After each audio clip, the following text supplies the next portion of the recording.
Waalaikumsalam warahmatullahi wabarakatuh. Bismillah, alhamdulillah.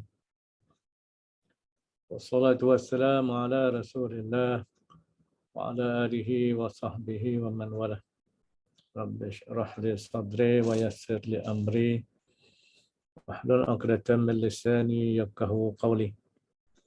Subhanaka la ilma lana illa ma 'allamtana innaka antal alimul hakim. Hasbunallahu wa ni'mal wakil. Ni'mal maula wa ni'mal nasir. لا حول ولا قوة إلا بالله العلي العظيم. لا حول ولا قوة إلا بالله العلي العظيم. لا حول ولا قوة إلا بالله العلي العظيم. أما بعد. قال المصنف رحمه الله تعالى, kata pengarang kitab Munyatul Musalli, yaitu Syekh Daud bin Abdullah Al-Fatani. Mudah-mudahan merahmatinya oleh Allah Ta'ala. Wa nafa'na bi'ulumihi fid dharain amin.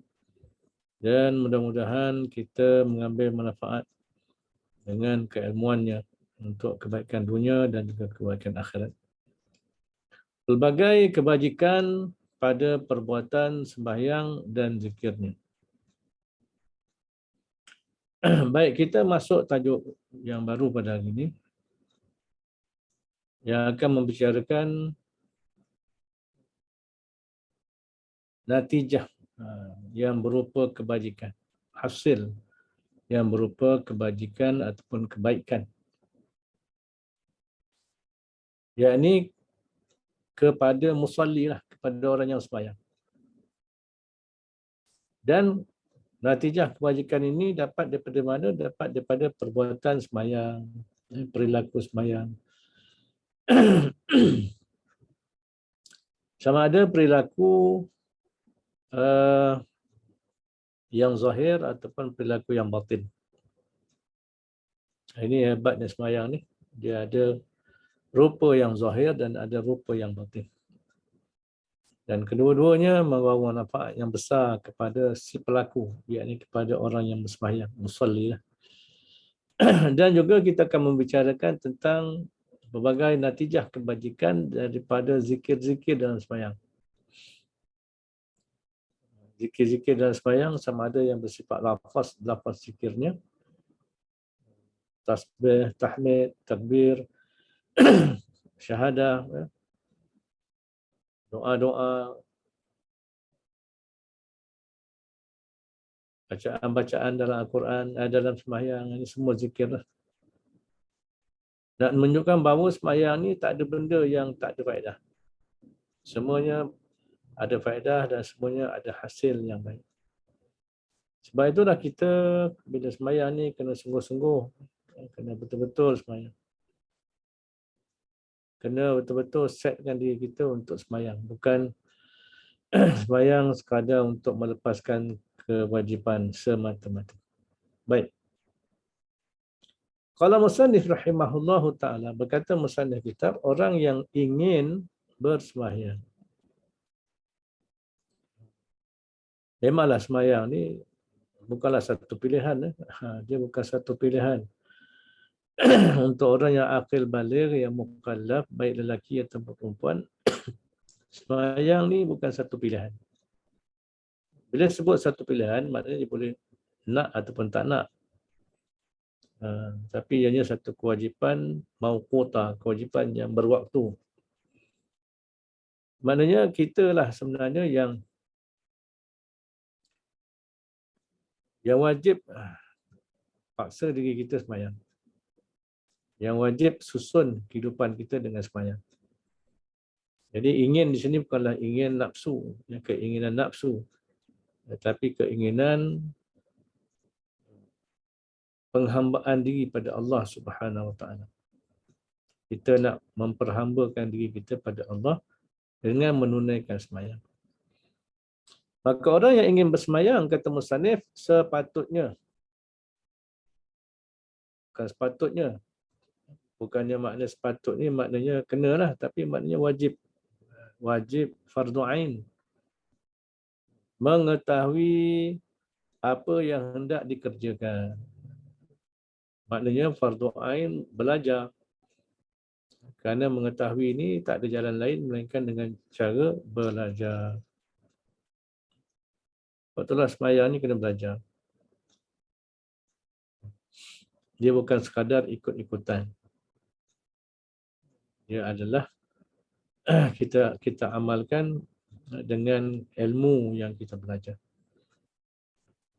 Sebab itulah hadis yang biasa dibaca, innamal ilmu bitta'allum. Hanya sebenarnya ilmu itu dengan belajar. Kena belajar. Supaya apa yang kita amalkan itu adalah berdasarkan ilmu, bukan berdasarkan ikut-ikutan. Baik. Jadi maknanya bila belajar kena ada guru lah. Bila belajar kena ada guru. Yang masalah sekarang ni ialah dia tak ada guru disebabkan dia tak belajar. Itu paling berat. Dia tak ada guru. Dalam beramal ni dia tak ada guru. Kenapa tak ada guru? Sebab dia tak belajar. Itu lagi berat. Kenapa tak belajar? Sebab dia tak mahu belajar. Ataupun dia mengambil berat tentang belajar. Tak mengambil ringan tentang belajar. Ini orang-orang nanti yang di akhirat besok menyesal besar lah. Sebab ilmu antara perkara yang akan ditanya di padang mahsyar. Sebab itulah soal belajar ni soal yang serius. Soal yang serius sebenarnya. Tak boleh kita ambil ringan. Maknanya sibuk macam mana pun kita kena tanya diri kita kan. Bila kita belajar? Kalaulah kita semayang guna ilmu zaman sekolah rendah dulu, ilmu zaman sekolah menengah tu, tanpa kita improving, tanpa kita improving ilmu kita, besok kita akan menyesal lah. Sebab improving amal berdasarkan improving ilmu. Tu.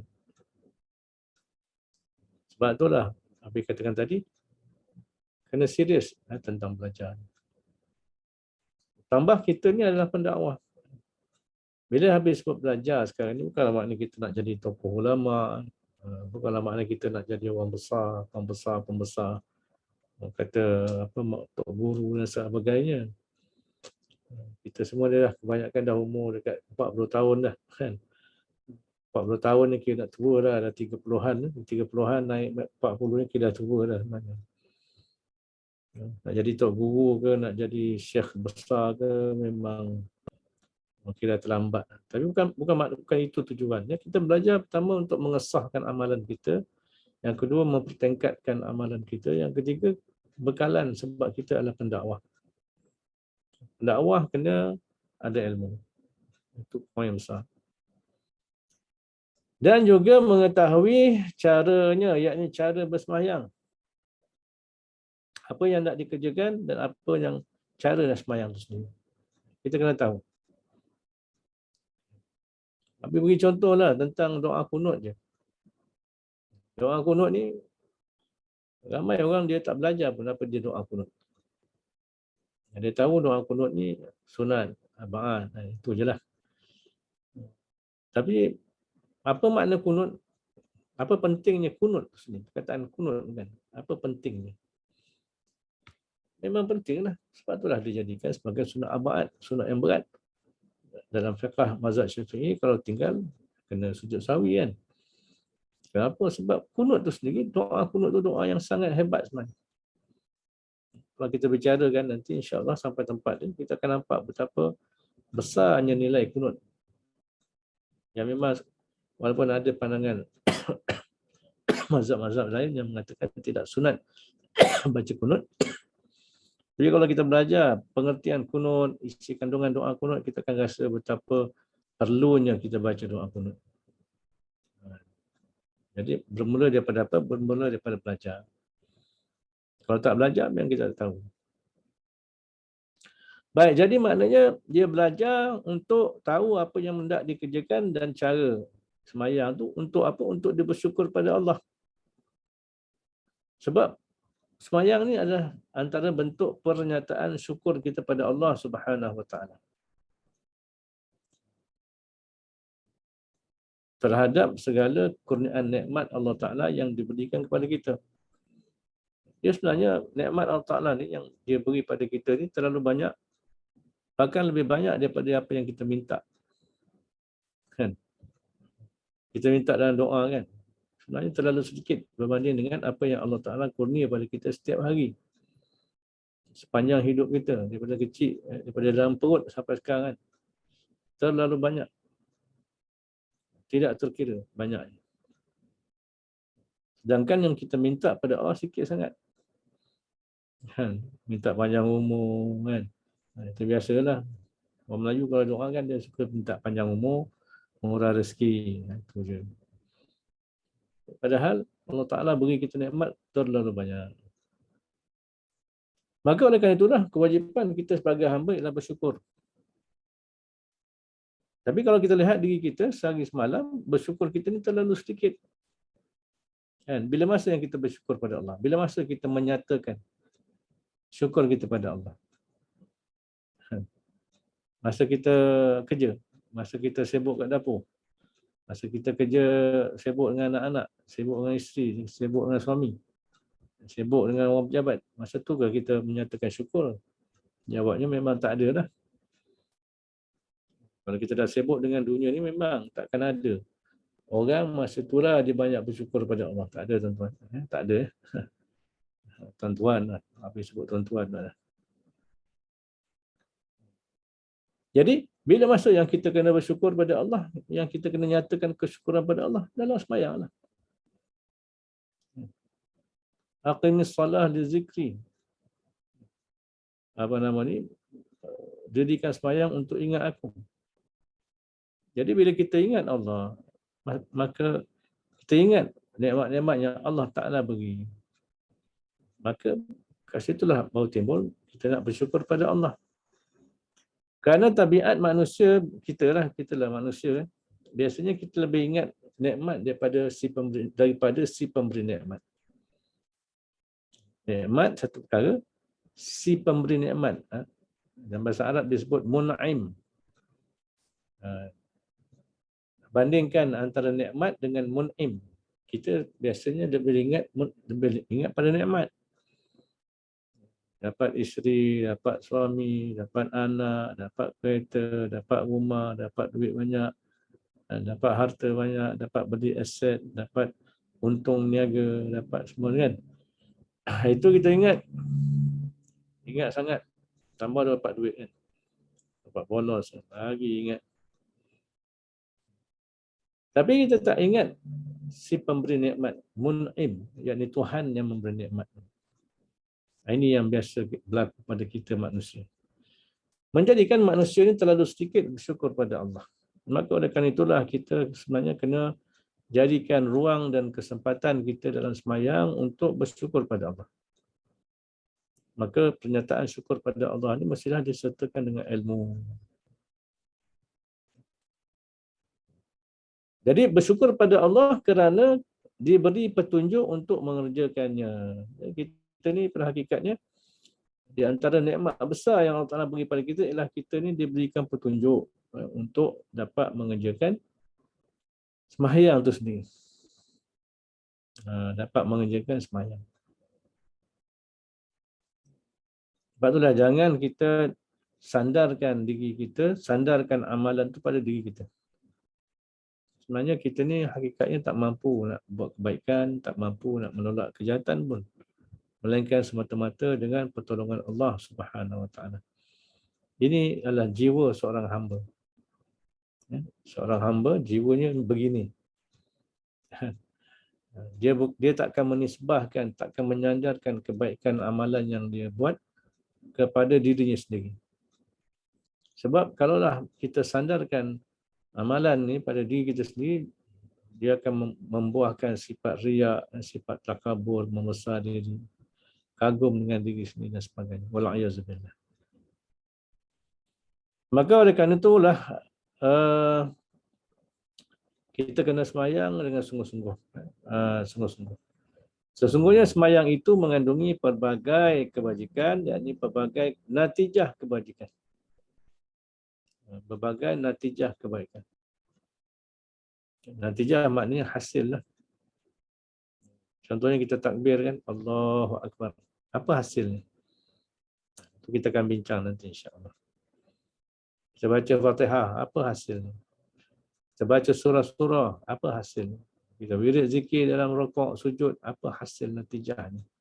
Kebaikan untuk diri kita. Itu insya-Allah kita akan bincang.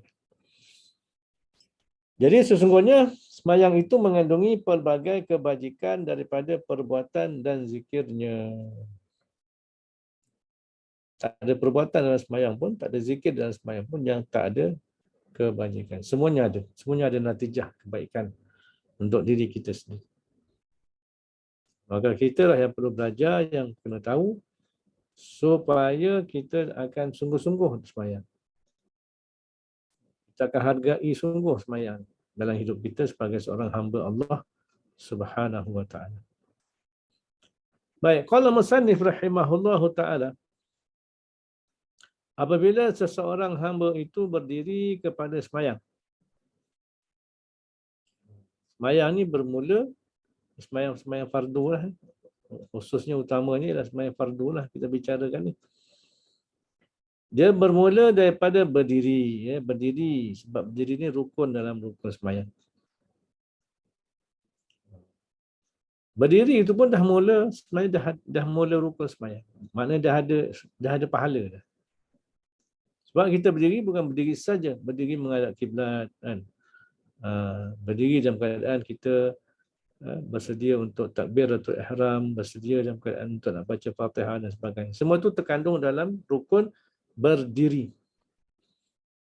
Rukun berdiri. Kalau kita sekarang ni berdiri saja-saja, dia tak ada apa-apa lah, tak ada apa pahala pun. Tapi bila berdiri untuk sembahyang ni, maka dia sudah menjadi ibadah. Sudah menjadi ibadah. Jadi apabila seorang hamba itu, yakni musalli, orang yang nak sembahyang itu berdiri kepada sembahyang, dia bangun, berdiri untuk sembahyang, dan berkata Allahu Akbar. Ke situ takbiratul ihram. Takbiratul ihram. Jadi apa beza takbiratul ihram dengan takbir intiqali, takbir biasa ni, takbir antara rukun? Apa bezanya? Bezanya itulah takbiratul ihram ni rukun. Rukun.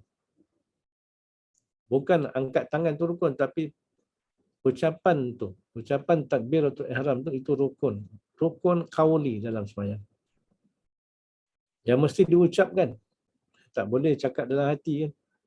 Berkata dalam hati tak boleh. Dia kena diucapkan dengan lidah, dengan mulut sehingga kedengaran pada telinga kita.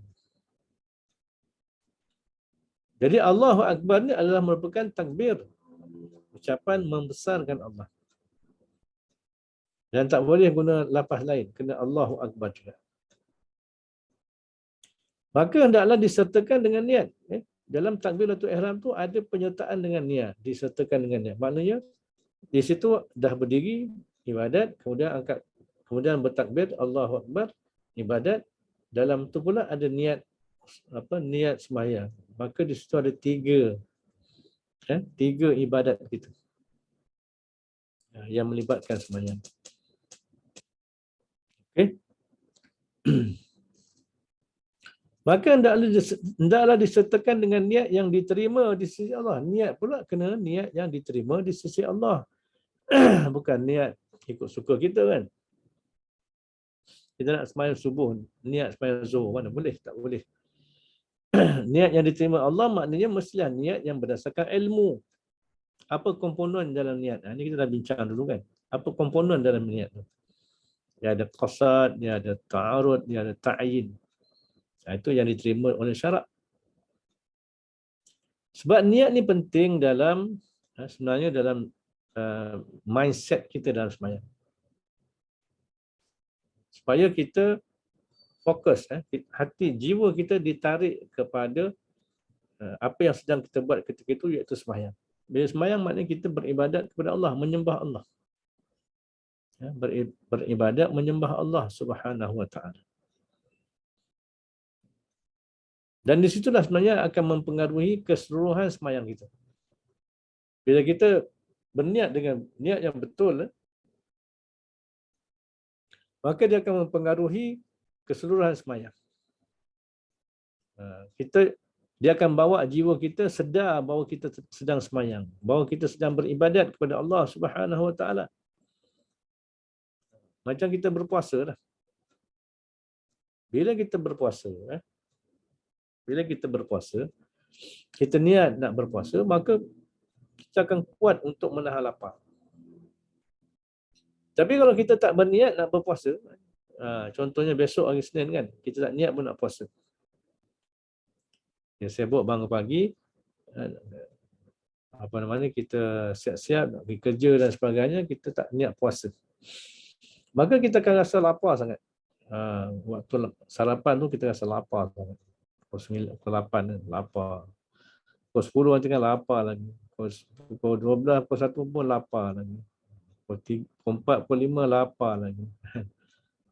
Dia tak tahan. Tak dapat nak menahan lapar. Sebab apa? Kita tak ada niat.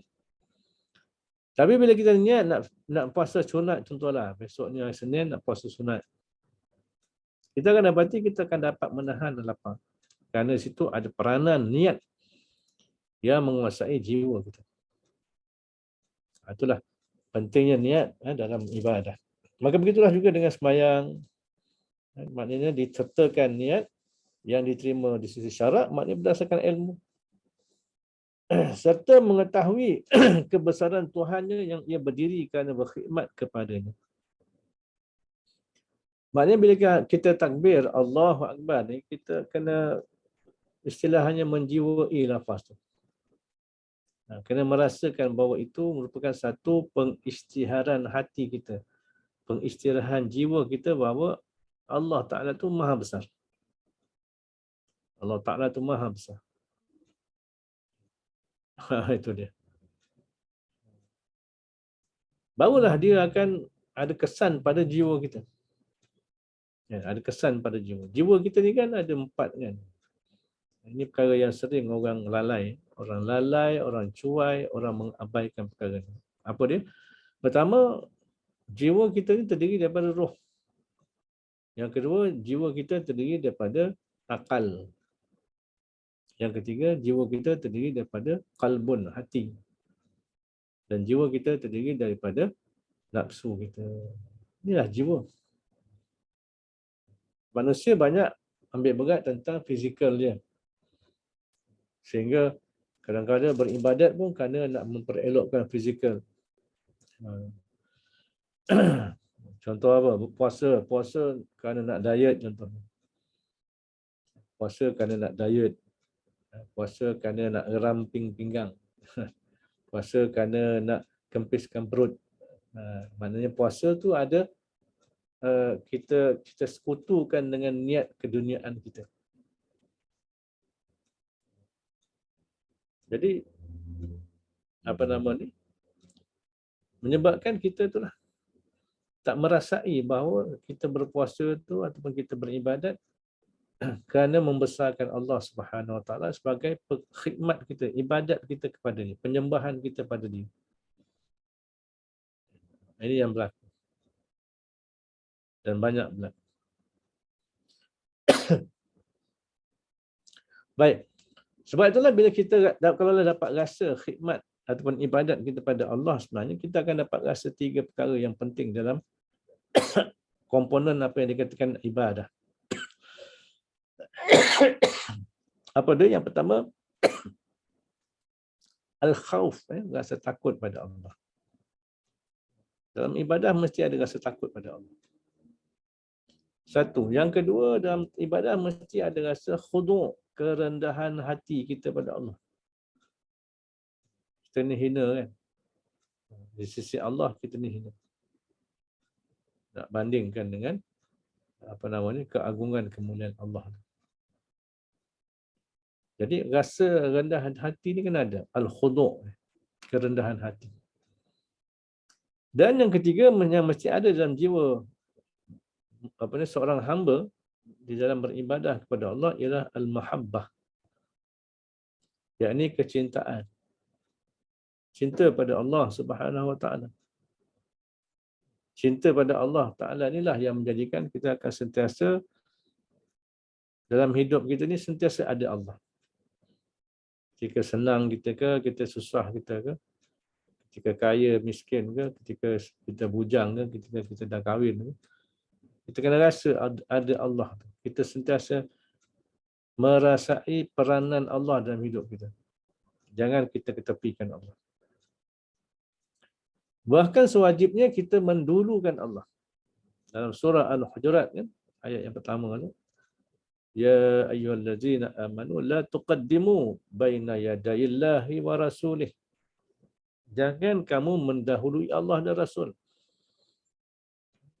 Maknanya yang sepatutnya, yang sewajibnya ialah dulukan Allah dan Rasul.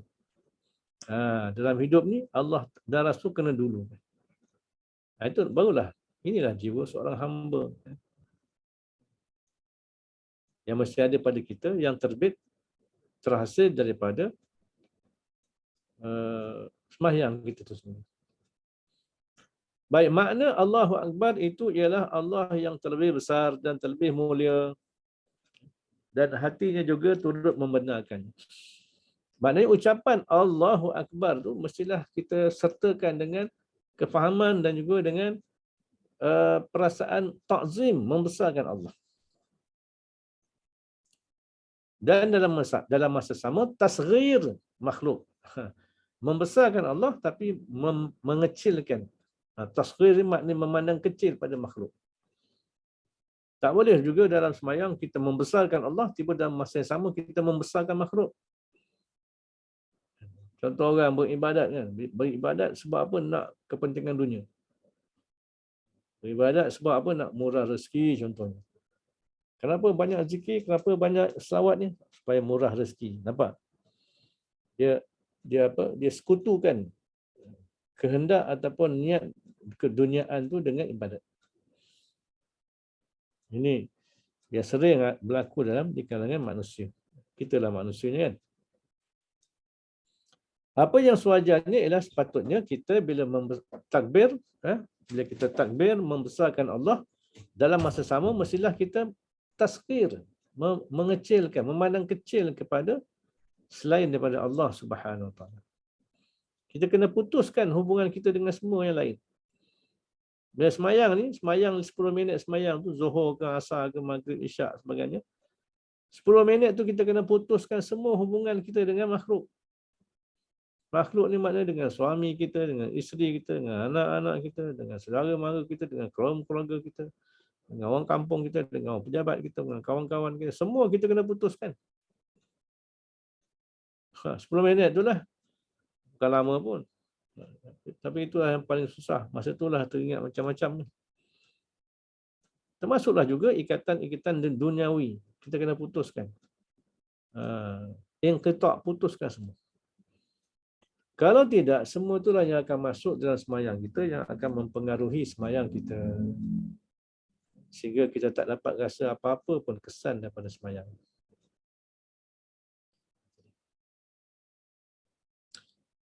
Dan bila mana kita membesarkan Allah dengan takbir Allahu Akbar, lalu Allah Ta'ala menyahut, hamba aku telah mengetahui bahawa aku yang terlebih besar dari segala benda dan sesungguhnya dia telah berhadap kepada aku. Allah Ta'ala akan jawab sebenarnya. Sebab Allah Ta'ala menjanjikan, uzkuruni fazkuruni azkurkum. Fazkuruni azkurkum. Kamu ingat aku maka aku ingatmu. Engkau ingat aku, maka aku akan ingat kamu. Nampak tak? Ini janji Allah. Sebab itulah bila kita berkasih sayang, bercinta dengan Allah Ta'ala, ini cinta yang memang dapat balasan. Kita ni, bila bercinta dengan Allah, kita akan sentiasa dibalas cinta kita. Kamu ingat aku ingat kamu. Itu ayat Quran. Fazkuruni azkurkum. Tapi kalau kita bercinta dengan manusia, ingat Aizat, Kai, Amin Auf kan. Bercinta dengan manusia ni kadang-kadang dia tak peduli kita. Kita lah yang bertepuk sebelah tangan. Bertepuk sebelah tangan kan. Itu dia. Tapi dengan Allah dia janji. dia akan sentiasa balas cinta kita ni, balas cinta kita sebagai hamba Allah. Baik. Jadi maknanya bila kita sembahyang tu kita kena ingat kita ada komunikasi two ways komunikasi. Kita kena ingat ni. Kena ingat dan sedar. Kalau kita tak ingat dan tidak sedar, maka kita itu yang terjadi tak khusyuk dalam sembahyang. Kalau kita ingat setiap ucapan zikir kita pada Allah ni, Allah Ta'ala akan balas, maka kita akan kata ada feeling lah dalam sembahyang. Ada feeling dalam sembahyang. Baik, yang kedua, maka apabila seorang itu mengangkat tangannya kepada dua telinganya, ia mengisyaratkan bahawa ia melepaskan apa jua yang disembah selain daripada Allah. Allahu Akbar. Dalam mazhab Syafi'i kita angkat tangan, maknanya bahu ni bertentangan dengan tangan, yang jari atas ni pada telinga atas, jadi bawah bertentangan dengan jari. Macam ni lah. Nampak kat Abi ni kan gitu. Ini dalam mazhab Syafi'i. Ada juga yang mengatakan begini. Letak tangan bertentangan dengan bahu.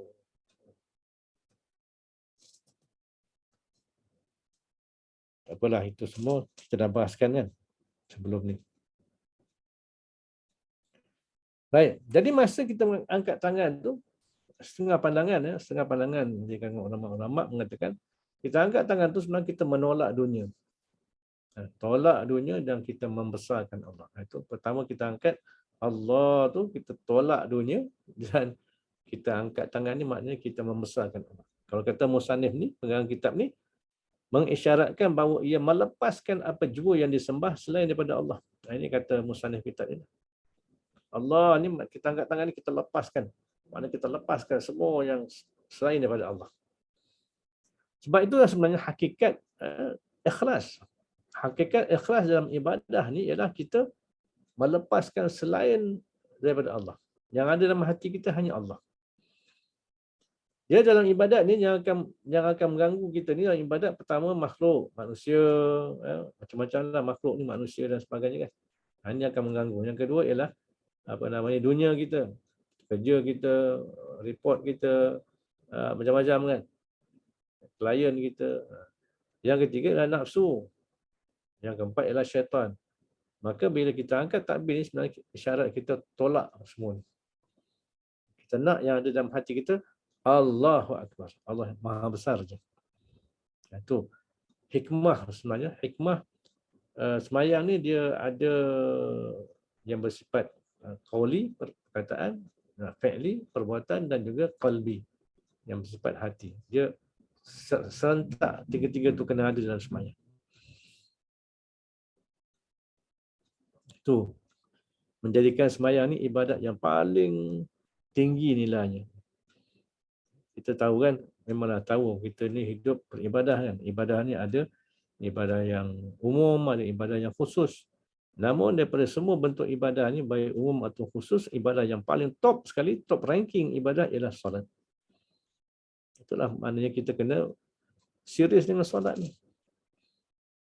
Solat ni lah yang akan jadi orang kata yang mula-mula akan ditanya di padang mahsyar nanti kan. Itulah kita kena sungguh-sungguh baiki sembahyang kita dan mempertingkatkan sembahyang. Baik, kalau musannif rahimahullahu taala yang ketiga, kemudian ia ingat dalam hatinya apabila membaca subhanakallahumma wallahu a'lam bissawab.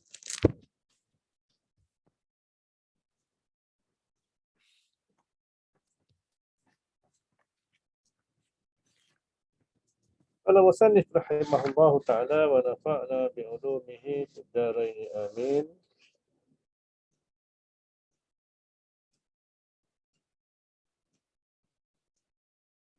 Maka kerana itulah membesarkan oleh Rasulullah SAW, Nabi memuliakan akan pekerjaan lapar. Sebelum ni kita dah bincang, kita dah sebut bagaimana keinginan makan ni, keinginan yang bersangatan loba terhadap makanan, dia akan menjadi pokok pangkal kepada macam-macam lagi keburukan. menyebabkan keburukan pada mengejar harta, mengejar kemegahan, pangkat, mengejar dunia dan sebagainya, sebab semata-mata nak memenuhkan keinginan makan. Jadi ekstrim. Keinginan yang ekstrim untuk makan. Ini bahaya sebenarnya. Makan ni sepatutnya hanya satu perkara yang keperluan, keharusan untuk kita sihat, dapat beribadat dan sebagainya. Tapi bila makan menjadi matlamat dan cita-cita dalam hidup, maka beratlah. Maka oleh kerana itulah Rasulullah SAW menyatakan dalam hadisnya tentang kelebihan lapar.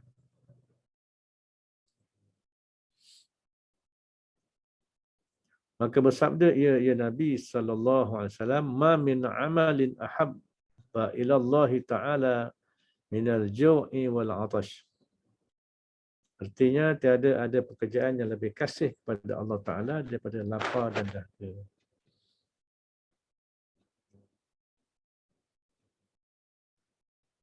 Baik, hadis ni kalau catatan bawah tu tak ada, kosong. Sebab apa? Sebab hadis ni tak dapat dikesan lagi lah. Dikesan dia punya siapa perawi dia, riwayat dia macam mana. Jadi maknanya dia membuka kepada siapa sajalah. Macam kita yang kita belajar, tengok tak tahu perawi hadis macam mana, maka orang-orang yang berilmu boleh kajilah. Cari hadis-hadis ni daripada sumber-sumbernya. Bukan maknanya kita memperkecilkan pula pengarang kitab ni. Apa tak ada riwayat. Itu tak boleh lah. Tak boleh. Kita sepatutnya, kalau kita tahu, kita nyatakan lah.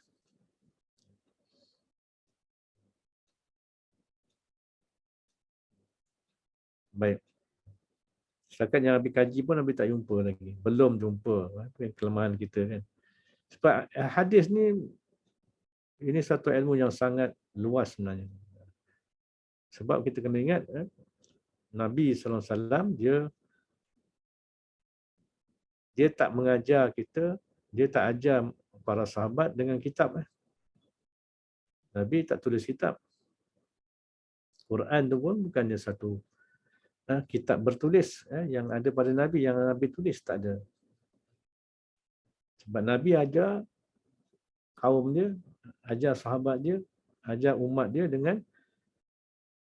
dengan cakap qauli dengan fi'li. Apa yang dia cakap, apa yang dia tunjuk, apa yang dia buat. Dan yang ketiga, apa yang dia jadikan contoh tauladan. Sebab itulah Nabi dia ajar dengan ucapan, dengan perkataan, yang kedua dengan perbuatan, dan juga dengan uswatun hasanah. Sebab itulah dalam Quran menyebut laqad kana lakum fi rasulillahi uswatun hasanah. Sesungguhnya pada kamu umat Islam, pada diri Rasulullah itu ada uswah, contoh yang terbaik. Contoh yang baik, contoh yang hasanah, yang baik. Itu dia. Jadi sebab Nabi ni bila dia berucap, bila dia buat satu perkara, para sahabat melihat. Ada sahabat yang selalu dengan Nabi, contohnya Abu Hurairah, dia akan nampak macam-macam. Dia akan dengar macam-macam daripada Nabi. Aisyah radhiyallahu anha, dia sebagai isteri, lagi pula dia ni seorang yang bijaksana, yang cerdik, cerdas akalnya. Sentiasa memerhatikan apa yang Nabi buat, apa yang Nabi cakap, macam mana kehidupan Nabi sebagai seorang suami, seorang rasul, seorang pemimpin dan sebagainya. Maka mereka lah yang melihat dan meriwayatkan. Jadi benda ini berkembang, sampai umat Islam makin ramai, dan makin besar dia punya empire dia. Maka barulah timbul bidang ilmu hadis untuk mentashihkan, untuk untuk menentukan tahap taraf hadis ni, status hadis. Itu dia. Maka Abi belajar memang dalam banyak-banyak ilmu ni, yang Abi belajar ilmu hadis lah yang paling susah sekali. Paling susah. Tambah kita orang Melayu kan. Orang Melayu ni otak bengap sikit. Orang Melayu ni otak susah nak ingat kan. Bengap lah kata orang Melayu kan, bengap kan. Banyak makan nasi, pagi nasi lemak, tengah hari nasi dagang, malam nasi kerabu kan.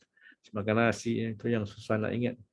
Sedangkan ilmu hadis ni bidang ilmu yang banyak istilah dia. Istilah dia. Sebab itulah kita orang Melayu ni memang tak banyak pakar-pakar hadis.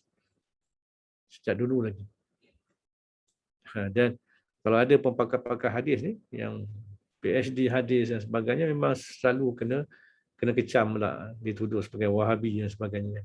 Sebab budaya kita orang Melayu, kitab kuning, kat pondok-pondok dan sebagainya, memang hadis-hadis ni tak dijadikan sesuatu yang strict dalam soal menentukan taraf hadis dan sebagainya. Maka tak heran bila ada para alim ulama kita yang daripada Jordan, daripada Syria, daripada Yaman dan sebagainya yang menguasai ilmu hadis ni, terutamanya daripada Pakistan dan India. Pakistan dan India ni kuat ilmu hadis. Yang ada Maulana ni kan. Jadi mereka akan dikecam sebabkan salah faham, mereka dianggap sebagai Wahabi dan sebagainya. Ini bahaya sebenarnya. Sebab itulah sampai hari ini kita lihat orang Melayu ni sangat kurang ulama hadis. Bukan tak ada, tapi sangat kurang. Baik. Dan sabda Nabi sallallahu alaihi wasallam lagi, Sayyidul a'mal al-ju'. Penghulu segala pekerjaan itu ialah lapar.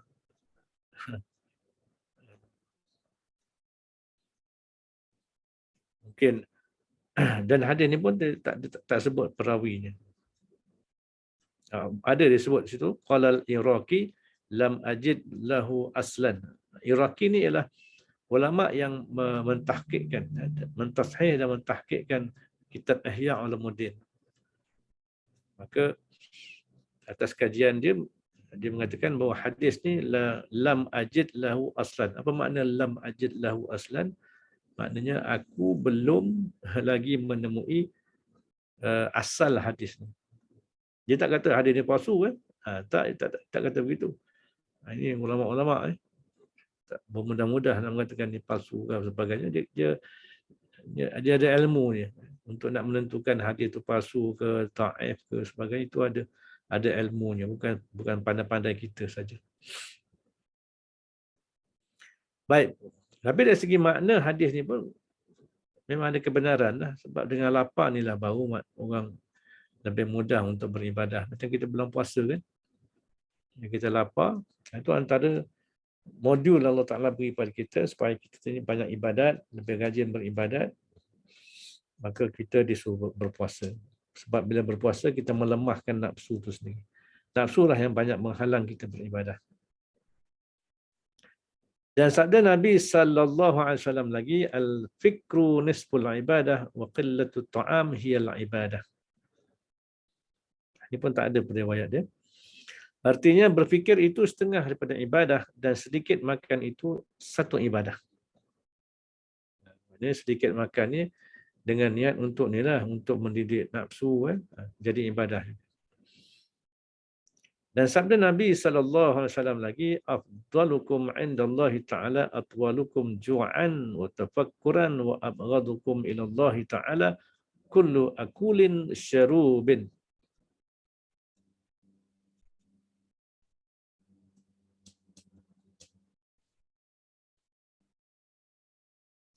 Hadis ni pun tak ada periwayat dia. Apa maknanya? Yang lebih afdal daripada kamu pada sisi Allah Ta'ala ialah yang lama, yang lebih lama kamu lapar. Dan berfikir. Banyak berlapar dan banyak berfikirlah. Dan yang lebih dibenci daripada kamu kepada Allah Ta'ala, tiap-tiap yang banyak makan, banyak minum dan banyak tidur. Kullu akulin syurubin na'umin. Ada na'umin, tidur. Banyak tidur. Syarubin tu banyak minum. Akulin banyak makan. Baik.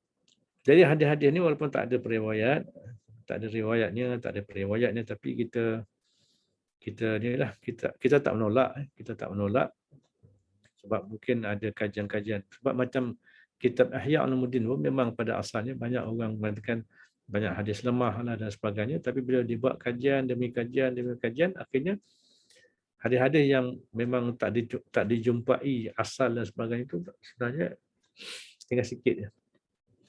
Sebab kita kena ingat sejarah umat Islam dulu, Baghdad satu masa dulu, Baghdad pernah menjadi pusat ilmu Islam yang hebat. Tapi dalam satu ketika Baghdad diserang oleh bangsa Tartar kan. Bangsa Tartar, bangsa Mongol. Yang dalam sejarah dikatakan ulama dibunuh, kitab-kitab dicampak ke dalam sungai Furat sehingga sungai itu menjadi orang kata hitam dengan dakwat. Jadi tak heranlah banyak hadis-hadis yang tak sampai pada kita. Riwayat-riwayatnya. Tak heran. Jadi sikap kita dalam menghadapi hadis-hadis begini, kita KIB lah. Kita boleh nampak kalau kita tak KIB dari sudut taraf hadis tu, tapi dari sudut makna hadis, kalau dalam benda tu baik dan makna tu sahih, maka kita boleh terima makna yang sahih. Baik. Dan sabda Nabi sallallahu alaihi wasallam lagi, ma mala abnu adam wi'an syarran min butnihi hasba bna adam luqaimatun yuqimna sulbah. Artinya tiada memenuhkan manusia akan bejana yang lebih jahat melainkan daripada perutnya. Perut tu kira paling buruk lah, syarran, wi'an syarran. Maknanya bekas ataupun bejana yang buruk melainkan perutnya. Memadakanlah manusia oleh beberapa suap yang membetulkan akan tulang belakangnya. Maknanya sebenarnya manusia ni yang dia perlukan ialah makanan yang untuk dapat supply tenaga untuk dia beribadah, untuk dia untuk dia beraktiviti dalam hidup dia, berjalan, berlari dan sebagainya. Itu yang keperluan. Keperluan tak ada masalah, sebab memang tak salah memakan minum ni. Itu memang keharusan. Maknanya kalau kita nak makan, nak minum itu tak salah. Tapi yang menjadi bahasan kita ialah bila keinginan ataupun nafsu lobakan makan tu, itu sampai menguasai kita. Sebab bila dia loba makan, dia akan bawa banyak mudarat. Dia akan banyak mudarat yang akan timbul.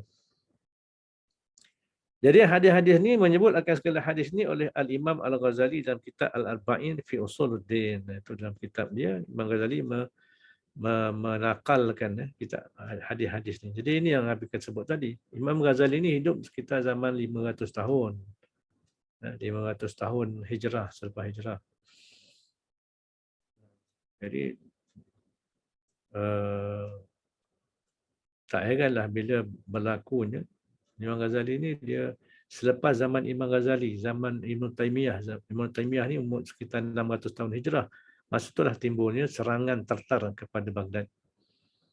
Serangan Tartar kepada Baghdad. Maka tak heranlah banyak kemungkinan sumber-sumber hadis, sumber-sumber tentang periwayatan hadis yang ditulis oleh Imam Ghazali banyak yang hilang, banyak yang rosak dan sebagainya. Maka sikap yang lebih adil untuk kita ialah kita KIB lah.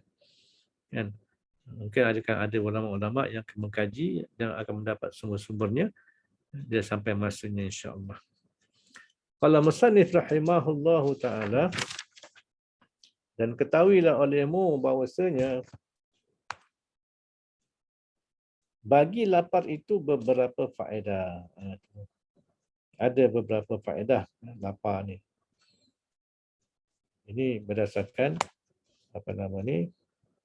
penelitian para alim ulama kita.